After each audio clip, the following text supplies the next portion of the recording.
three gentlemen that are here tonight, plus former student athlete who is doing great things tonight. We'll be bringing you some information, sharing some things with you, sharing their talent with you. It's always awesome to talk to our guys once they graduate and leave programs. Somebody gets the door for them. It's always awesome to talk to you guys and see what they're doing. It's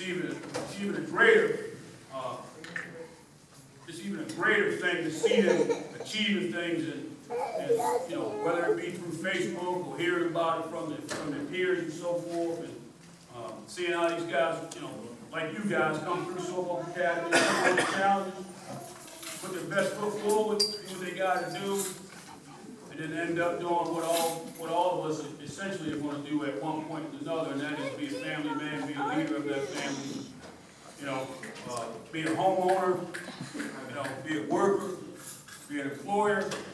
And at some point, I know he's working towards being self-employed, so he's kind of getting started on that track now with being a guest speaker. So I'd like for everyone to give a nice standing round of applause for student athletes Boston Morris, former student athletes Boston Morris, as he comes in.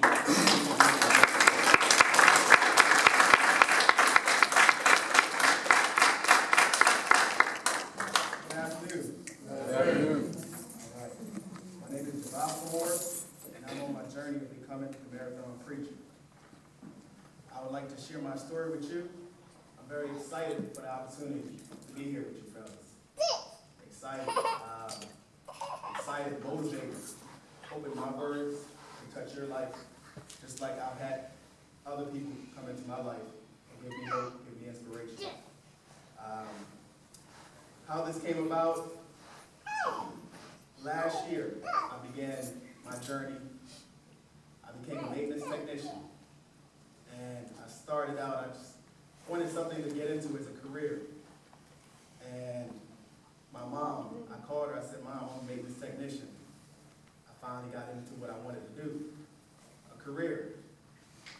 And she said to me, son, you'd be a great maintenance technician because you work hard, you're dedicated, you work hard. But she said, that will not be your passion, that will not be your gift. You have a gift and you've been doing it your whole life. Your gift is to touch other people. Your gift is to show up.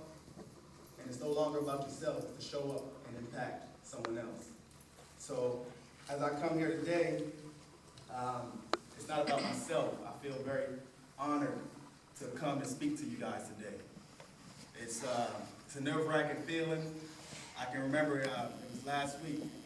I shot Mr. McLeod a message through Facebook and said, I would like to come out and speak to the guys. He texted me back 24 hours later and said, copy. Next Wednesday, 6:30 in the auditorium. How much time do you need? Now, it seemed like a dream come true. I was like, man, I get to do what I like to do. Come in here and I can speak to the young guys. But I wasn't expecting him to set it up that quick. All of the feelings, nervousness, emotions, excitement, wondering if I could deliver a message for you guys to come out and grab, hold, connect. And as I was feeling this way, I was at work, and I got the keys to go to an apartment maintenance technician. I got the keys, and I was going off to the apartment address. I got the wrong keys. I couldn't get in. So excited. I come back. I see my supervisor. I said, what was the address again? He said, 350 Robbins. Okay, I go in, I get the keys. I go right back. I got the right keys this time. I go in. I can't find what the problem is. They were supposed to have their shower fixed and faucet fixed as well. I'm saying, there's nothing wrong with their showers. There's nothing wrong with their faucet. So I'm in there for 30 minutes thinking to myself, what's wrong? What they need fixing here? Couldn't figure it out. My supervisor called me on my phone. He says, where you at? We're waiting for 15 minutes for you at the apartment. I said, I'm at the apartment and there's nothing wrong. He said, man, you're at the wrong apartment. Just how excited I was to be here with you guys, man. I was already here before I was here. I left work and checked out at that moment. This is what the opportunity means to me. And I hope, you guys can get something from today. You guys have a lot of great speakers that's coming. I've been in those same chairs. I came in on OT, rookie, intern, RAM. So the same seats that you guys are sitting in, the same GGM meetings that you guys sit in, I've been there. And same lack of understanding, I had the same thing going through my mind. I couldn't understand, why am I at this program? Why am I here? Couldn't understand it, but I was here. And I started to look at the program as a negative, started to look at it negative instead of a positive. This program was, why am I here? I don't need to be here. I want to be home with my family. So I felt depressed. I would just eat and sleep. A lot of you guys probably do a lot of sleeping here and not even know it, that you're depressed. That was my routine. I want to share something that helped me out here.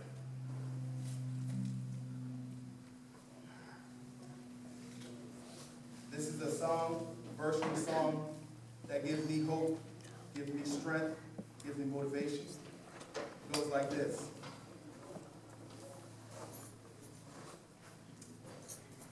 Right.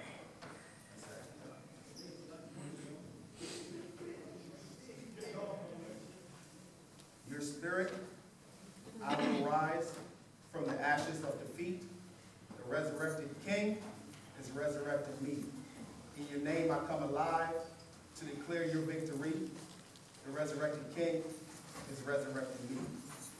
So that is just a statement that says, you might feel dead inside. You might feel hopeless. You might be here, you don't know where you will be in the next few years. You can't see that far. You can't see that far. Only thing that you can see is today. Tomorrow isn't promised. So while we're here, he gives us our daily bread and our daily strength. I'd like to take you back to when I was a young boy. I was born in Jamaica. I stayed there until I was 9 years old. As a young kid, I had a lot of love. I had a lot of family, support. I was always a happy kid, very happy kid. I always smiled. I can remember my stepmom saying to me, she said, boy, you smile too much. You got to brush your teeth if you're going to smile that much, your teeth will yellow. And, okay, brush my teeth more, because I wanted to continue to smile.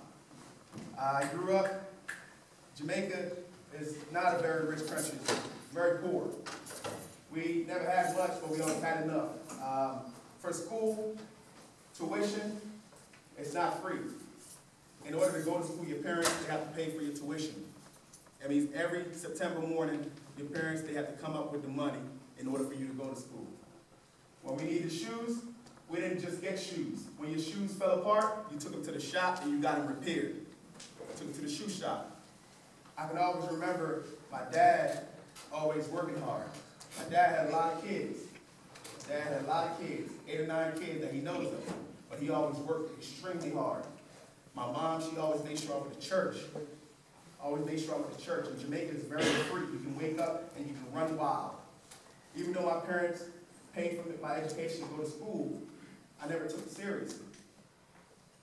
I never took it seriously. I would just wake up, run. If you wanted to find me, you can find me in a tree eating some fruits and running, going to the beach. And I came over here. My brother and my older brother came over here. I was 9 and he was 17. He had just graduated school. We came over here. The first place that we landed was New York, Brooklyn, New York. And in Brooklyn, I can remember just coming to America with an expectation. My expectations of what people put out, I didn't even know dirt exists over here. I thought people talked about foreign as it was you walked on clouds. So I came over here and I landed in Brooklyn, which was far from what I expected. When I landed in Brooklyn, my brother and I would stay with my grandparents for 2 weeks. And we'd have fun every day, go to the park. And I remember one night we was at the park, and I was about 9 years old, and I remember 15 boys surrounding me, getting ready to give me the work. And I'm 9 years old at this time. Boys from about 10 to 18, 15, getting ready to give me the work. Didn't know this is how it goes in this hood. No one-on-one, no fight fair. And I just remember my brother, my big brother, coming out of nowhere, throwing bottles, bikes, and everybody running. So from that moment, I always knew I had a big brother to look up to, that was always going to be in my corner. I was never going to let nothing happen to me. And he gave me the thumbs up today to go right ahead because he knew I was gifted for this. He said, listen, when you go out there and you talk, you're going to do great. He probably had to cut the mic off on you. So he went down to Baltimore, and I stayed in New York. I actually moved to Queens. I moved to Queens, and as I was living in Queens with my aunt, I was going to PS 195. I started out in the 4th grade. And at this point, I started school. The biggest words that I knew how to spell was cat, rat, 3-letter words at this point. Nothing other than 3-letter words in my name.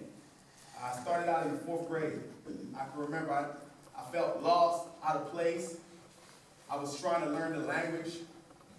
On top of being myself, I was stubborn, I was hard-headed. And I just couldn't grasp everything. I failed in 4th grade. I went to summer school.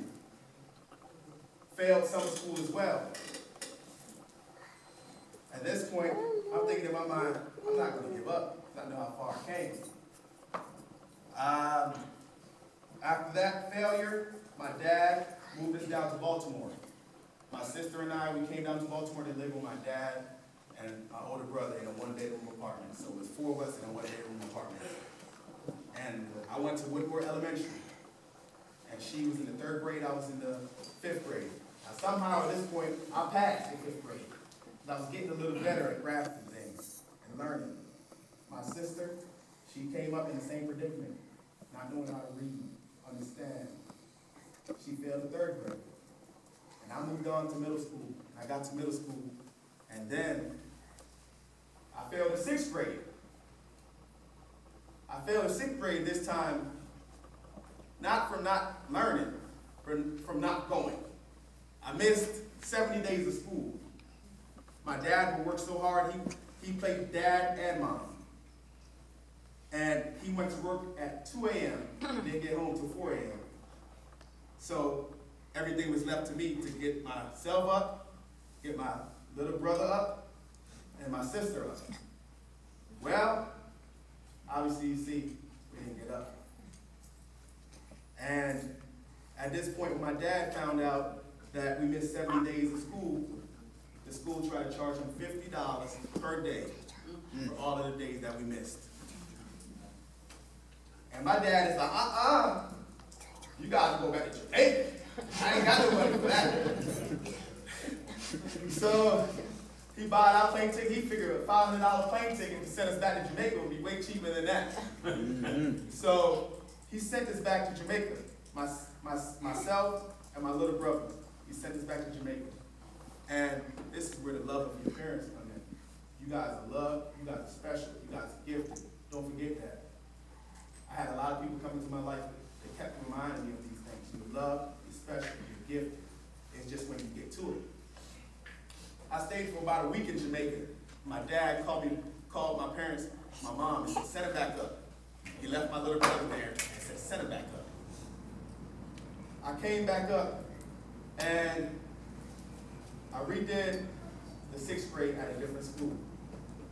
And as I was going through, I kept on having people come into my life that was just a blessing in disguise.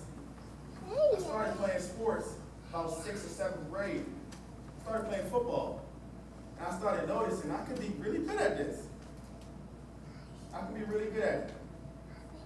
Didn't know how good, but I always knew I hustled. I played hard, and I was unwilling to be defeated. So if you got that mentality, you got good already. I began playing outside in the streets, and at gym time, I had different teachers see something special in me. And they kept me in line. They always told me something that I needed to hear at the time.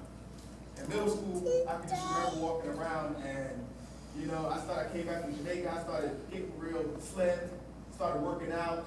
And at this point, I'm like feeling myself. I'm like, dang, I got all the females here. I got my brush in my pocket, brushing my hair. Started feeling myself. And I started to get real good at this course, and I started to get a grasp on my grades. I was in the 7th grade at this time. And I went home, had C's. And I told my parents asked me, they said, why are you getting C's? Why are you getting C's? And my response was, man, my teacher said if you keep a C, then you're good. He said, if that's what your teacher told you, I don't want your teacher to be your teacher. I don't want that teacher to be your teacher. Because if you're just trying to skate by with a C average, you'll never reach the apex. That's simple. If you're setting your standard there, you cannot expect to be up at the mountaintop. And as I went on, I continued to play sports. That continued to be something that I looked at as a confidence builder. And I had this guy come up to me. He's been watching me for a while. He said, son, you know, you're real gifted, man. I've been watching you, and I think we'll be able to get you into Mount St. Joe, which is a college prep school, high school.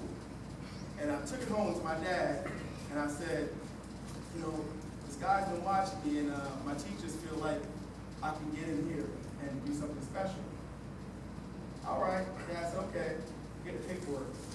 I never got the paperwork. Never got the paperwork. I just kept on running with friends, running with the crew. And at this point, 7th to 8th grade, you know how it is. You just having fun. You just having fun. You got your friends, you feel like you're popular, you feel accepted, and you feel like you belong to something.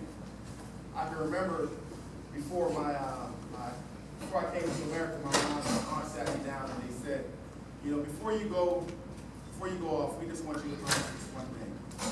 Promises that you'll continue to be who you are. Promises that you'll never join a gang.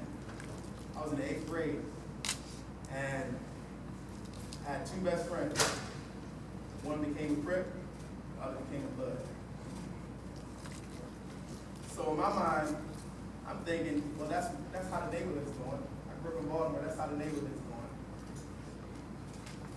Never wanted to get into that. I already made that promise. I promised Mom I wouldn't do that. So I did. But I got into other things. I was chasing women, chasing females at that point, not focused. As I was graduating middle school, going into high school, you remember summertime I wanted to make money. We all like money, right? All right, I think that's fair. I wanted money. And I was like, man, I need to get some money. I started cutting grass, making like $20 a yard. It's not much. I really can't buy you much, can it? And started getting my little money, cutting grass. It wasn't enough. And I saw everybody else in my neighborhood selling drugs, smoking weed. It's like, dang, I gotta get some quick money too. I got into robbing people. I was like, I'm not patient enough to sell drugs. I'm strong, I'm fast, and if something happens, I believe I can handle myself. I got into robbing people. And not sure what led me to that, but I guess it was just influence in the neighborhood and low standards. If you're in a neighborhood and everybody's robbing, and everybody's stealing and selling drugs, what's the standard? You come home, you get celebrated. You come home, you get celebrated. There's no one uplifting you. There's no one saying, young man, this is not what not to do. This is what you do. And as I began doing that, my dad began taking notes. He's coming around downstairs in my room, seeing Gucci shoes, belt, and all these things, and saying, listen, I work 80 hours a week, and I don't have those things. How you have it? I'm like, I'm cutting grass. He's like, listen, whatever you're doing, you better stop. I'm gonna tell you where you're gonna end up. Cutting grass. And I remember one time he called my uncle over. My uncle came over, and he came over, and he began to, where you get that from? Where you get this from? Very demonstrative, challenging. And at this point, I'm 16 years old. I'm getting ready to head to high school. 16 years old, getting ready to hit high school. I was 16, 17 years old in the 9th grade. That's how far behind I was. He came over, and he's picking up my stuff, throwing it, saying, no, you can't have this, you ain't supposed to have this. And very demonstratively, in a bully-like form. And me at that point, just like any of you, if anyone comes at you that way, your reaction naturally is going to be aggressive. You're trying to force pressure on them. Well, if you put pressure on, you're going to get it back. So I really quickly figured that wasn't the way to approach, especially as I'm coming and speaking to you guys today.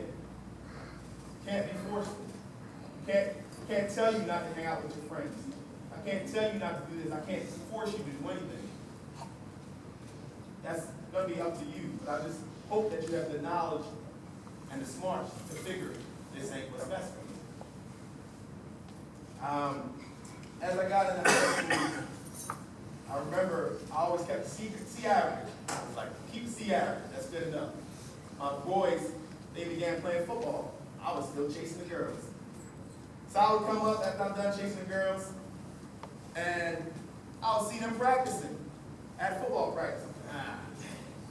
I start running out of things to do. So I figured, hey man, I might as well go join a team. I get the paperwork, I bring it to my dad. He said, well, it's free now, so I got to pay for it. Go ahead. It's high school. I get the paperwork, and I bring it in, I get my physical, and I go. The same day, my first day, my best friend, he gets hurt. He gets hurt. He said, I'm going to the hospital. He takes off his jersey. He has number 11. I said, man, number 11, that fits me right. Because you know that at this point, the number makes who you are. You get 23 in school, you feel like you're the man.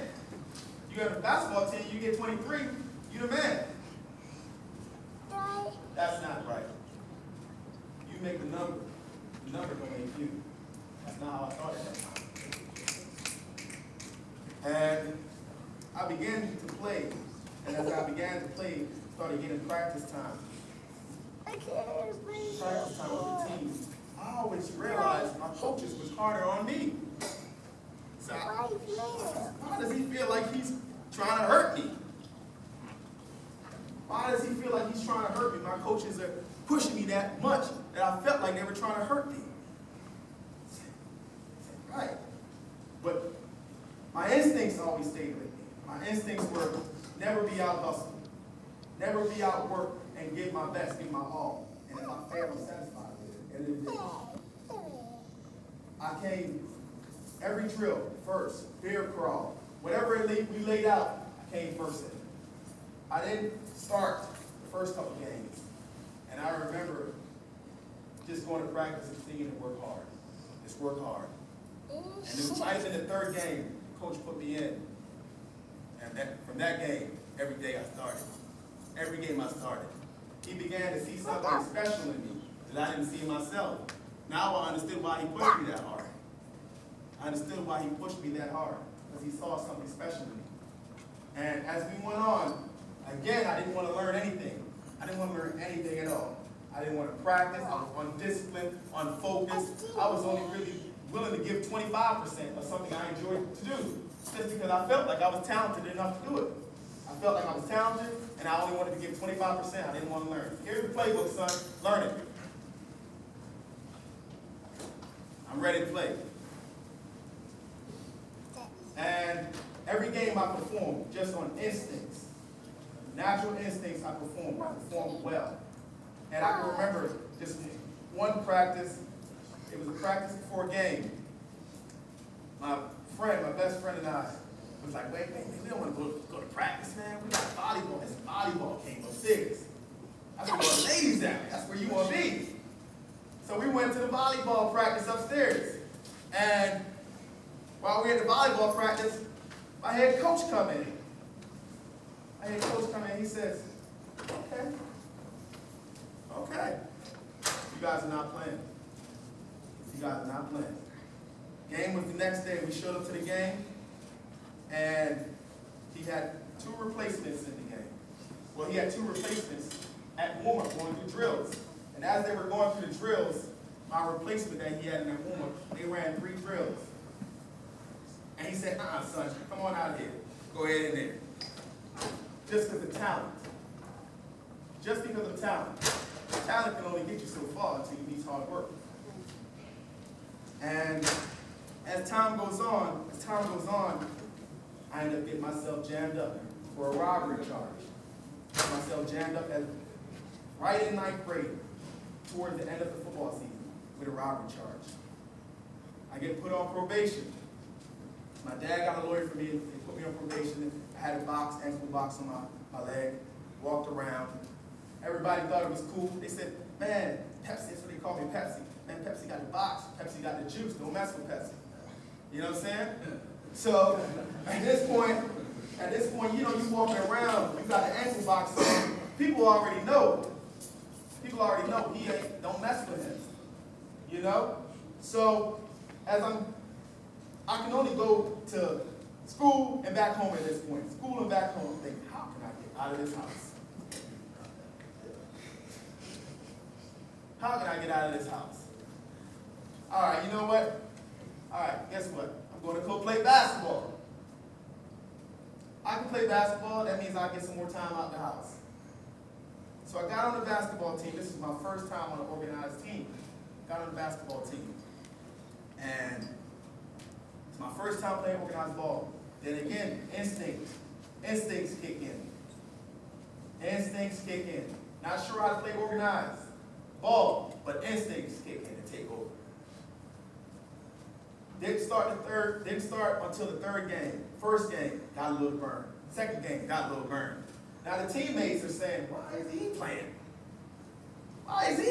He's out here. Our center is 6'7", and he is 5'11". Why is he playing? He plays harder than Malcolm. Right now, Malcolm, who was 6'7" at the time, is playing in college. But at the time, he just didn't go as hard. I got a chance to play, and as I went through the season, they gave out 3 awards. They gave out an MVP award, which went to number 23. His name was Keith. And they gave myself most improved, and they gave the leadership award to our point guard. Instincts has carried me this far, and it's carried you this far as well. If you think in your mind, I probably shouldn't. A lot of times, if you're thinking in your mind you probably shouldn't, and you do, you're going to regret it. I can almost guarantee you. If you got to think about it, double think it. And as you should in every decision, you should think about it. If you got to think about it too much, you're probably making the wrong decision. And I can remember I had violated probation. I got sent to Hickey. Violated probation, I got sent to Hickey School. And at this point, my dad, I'm going out of control in the house. I'm going out of control around the neighborhood. I'm smoking. I wasn't too much of a fighter, but guys knew the bottom line. I'm not going to go pick a fight. Don't start a fight with that one. Because once he gets off the edge, he's off the hinge. I got to Hickey School, and as I was at Hickey, and I was there for about 4 months. And it was a lot of things that led up to this point in my life. And I still wasn't understanding it. I was at Hickey School. People were there, you know. Every day you wake up, brush your hair. There's nothing to do other than play.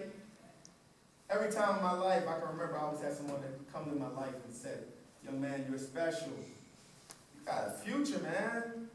I can remember every day we'd go to rec, and we'd play football, play basketball at Hickey, and it helped the time go by. I had another gentleman, he says, listen, man, son, I think you got a bright future. And I can tell you come from a different background, your upbringing. I think you're special, and you can do something with yourself.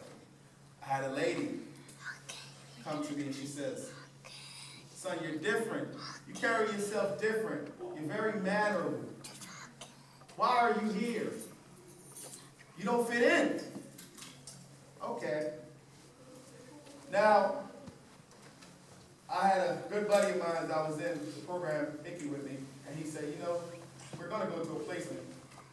Because my dad already showed up to court. He said, he's not coming back to my house. He's not coming back to my house. He's uncontrollable. He's not coming back to my house. That was tough love at the time. And I didn't understand it. Only thing I knew is my dad didn't want me back in the house, and I got to go figure it out. Go figure it out. So, my buddy told me, it's this program. Since you're going to a placement, it's this program, Silver Oak Academy. You'll be able to go there. It's a sports program, sports-based program, and you know, you have a good opportunity. Let's go here together.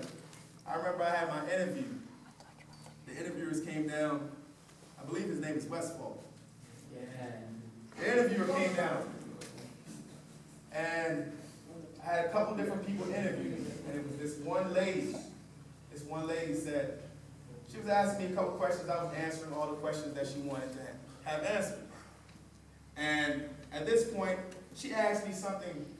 She said, how would your mom feel about? How would your mom feel about the things that you've been doing? How would she feel? And at that point, when she asked me, how would your mom feel about the things that you've been doing, I cried. And it's been a while since I cried. A long time. Because us, as young men, especially in our community, we're taught to internalize things, and it shows toughness. We're taught, don't cry, because it shows that you're weak. At that moment, I cried. And I wasn't sure why I was crying, and I was sure at the same time. Because I knew this wasn't the man that my parents raised me to be. And they took me back to my room, and everyone was out, and it was Roosevelt. Everyone was out in the hall playing their thing, and I went back to my room and I cried for about an hour, 2 hours. And I just was breaking down, and everything that I was breaking down was just like cleansing me. I was breaking down in tears and cleansing my soul at the same time. And at that point, I said, listen, I'm going to make something myself. I have to make something myself. And got the interview. I came here.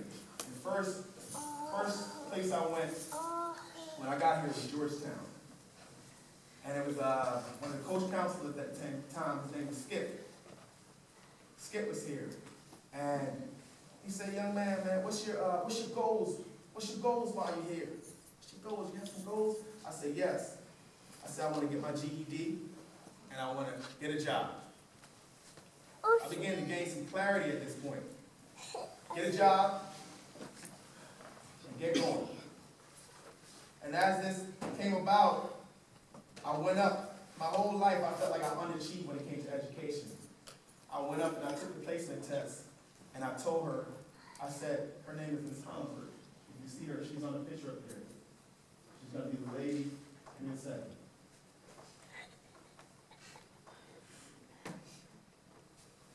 That's a group of guys, great young men that I still stay in communication with today.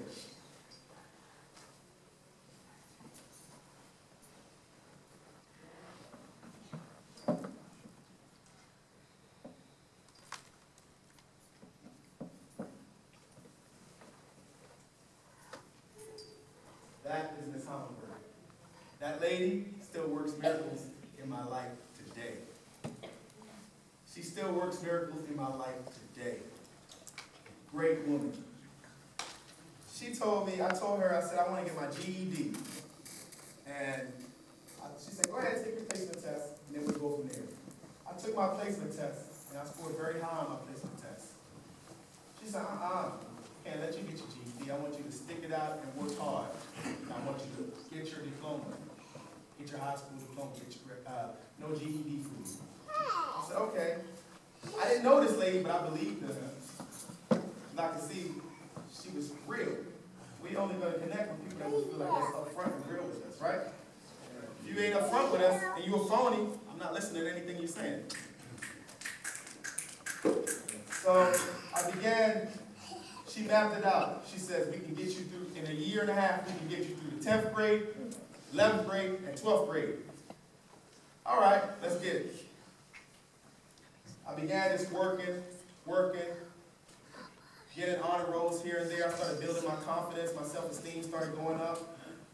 And then again, I built confidence through playing sports. I got on the football team here. The second go around. I came at the end of the first football season and I dislocated my knee, so I couldn't play. Again, sports took over again. I was getting all my credits. I got to about the 11th or 12th grade. 12th grade, and they came up with an opportunity for working off site. Man, I'm achieving what I set out to do. Get my diploma and get a job. Ms. Hollinsburg, she signed off on it and she said, this is at Kenny's Market, my first job when I was here. So I would work here and go to work. I would go to school here and go to work. She signed off on it and she signed off on it. She said to me, she said, I would not sign off approval if I didn't have faith in you. I would not sign off on you if I didn't believe in you. Because my name, your work, will travel. She signed off on that, and I began to work. I began to play sports here. I had the opportunity to play on the football team just like a lot of you guys. A lot of you guys, you build confidence in sports. That makes you feel good about yourself. That makes you feel like, hey, I'm doing something and I can be recognized for it. As I began to go to work and do school and play sports here, I can remember, like yesterday, I would always have work and no practice. I believed I could make it big with playing football, but I didn't train. I didn't prepare. I had no regimen to get to this place. If you don't have a regimen to get to success, a plan, your goals will just be dreams. That's what it is. If you want something, you have to plan it out. You have to stick to it. You have to be determined. Every day you wake up, you got to stay focused on that thing, or else it will never come true. And I began playing, going to work, and I would practice. Now I remember, it was a scrimmage game up here on the field, and everyone that's been practicing showed up to the game. And I haven't been practicing. I thought I was going to start. Mr. McLeod, he says, you can't just jump in front of the guys that's in here putting in work and expect to just play. So, the game went on.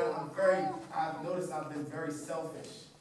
My son, my lady, my fiance, have been removing that selfishness out of my life. I was very selfish.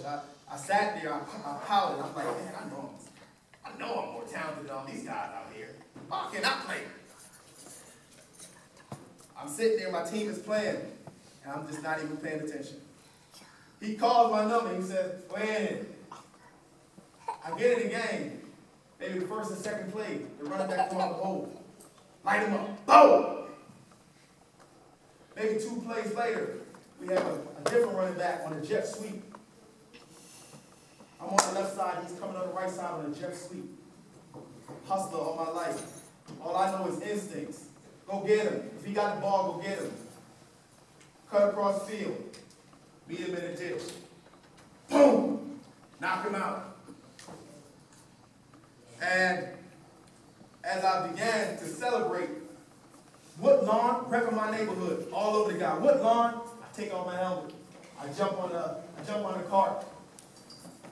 And as I'm going across the field, I'm heading to work at this time. I played probably 4 or 5 plays. Heading to work.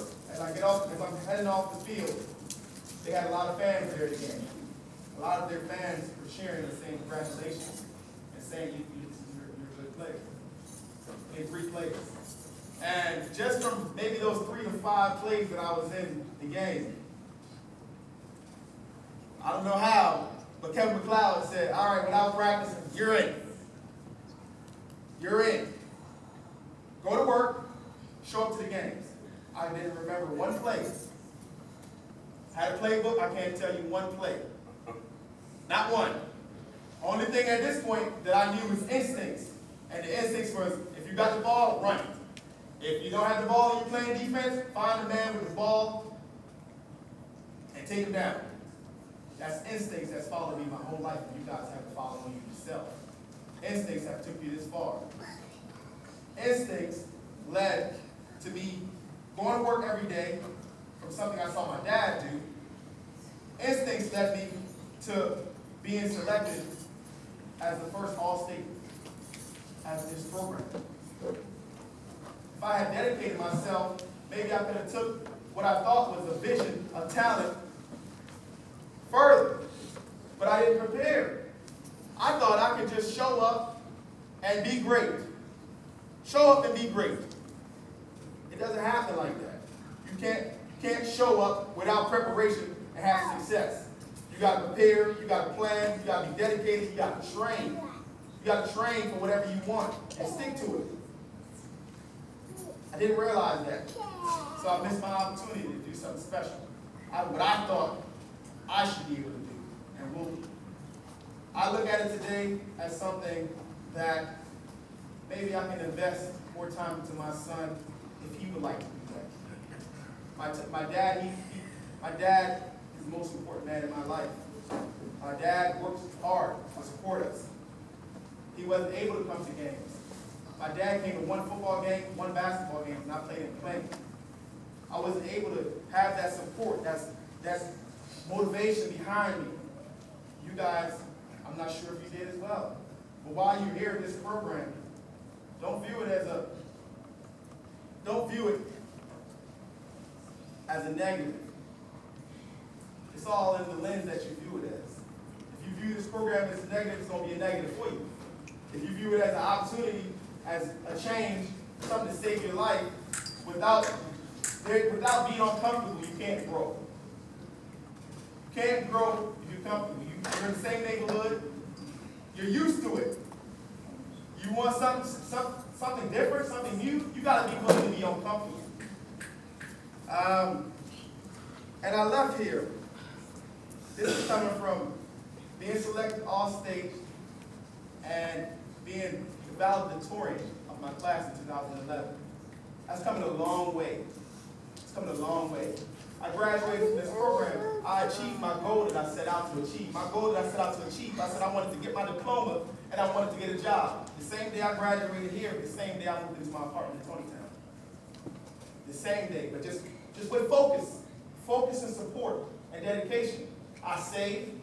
I said I don't want to go back home because I know if I go back to Baltimore, I know too many people. I'm going to go back to the same thing. And I didn't want to do that. I wanted to do something different. When I shed tears, I changed. Something was able to relieve something inside of me that says, I don't need to be hard. I don't need to be hard to be smart. And you guys will figure it out as well. You don't need to be hard to be smart. Make a smart move. Make a calculated move. As I left and I moved into my apartment, with a roommate. And we both worked our butt off at campus. And he left, he went back to D.C. And when he left, he went back to D.C., I didn't know what I was going to do. Blessings, people always come into your life at the right time when you need it. I was able to get my own apartment, and every single day I got up and I went to work. My fiance, she would see me walking to work, and she would turn her car around and pick me up and say, come on in, let's go to work. Every day I went to work. I was working 2 jobs, 3 jobs. Then I started attending Carroll Community College. A person that couldn't read, didn't see a future for themselves. Started working 2 or 3 jobs and attending college.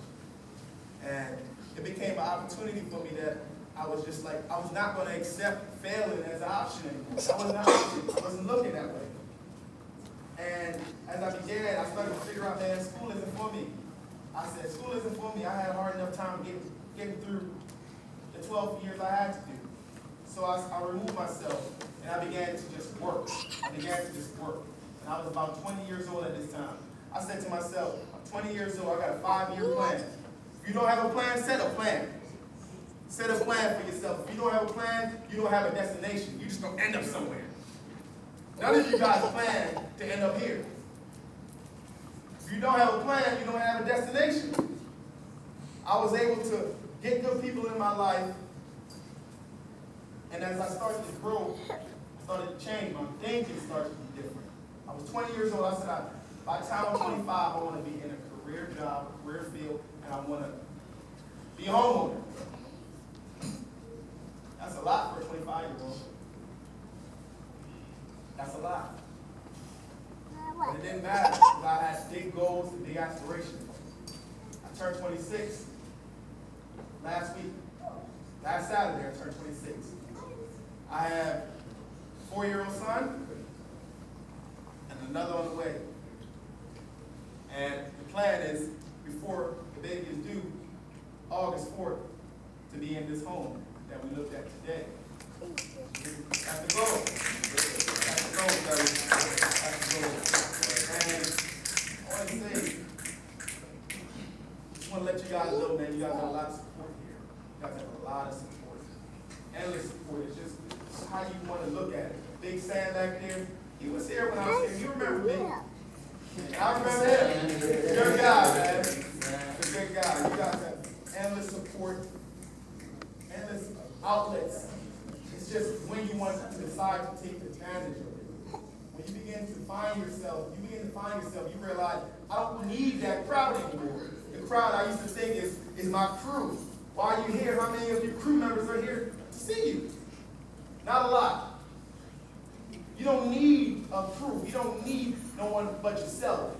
Because everything you do is going to begin and end with you. Whether you make the right choices or the wrong one. You're going to have to do the consequences. Or whether you're doing the right things, you're going to reap benefits. As I'm here today speaking to you guys, this is a blessing for me because I'm feeling like I'm living with a purpose now. I have a purpose of what I want to do. I have a purpose of who I want to become. And my purpose is to make sure I have great people come into my life. I want to be one of those great people that come into your life and show you the light. Enter the light into a dark room and say, hey, young man, you got something. You got it.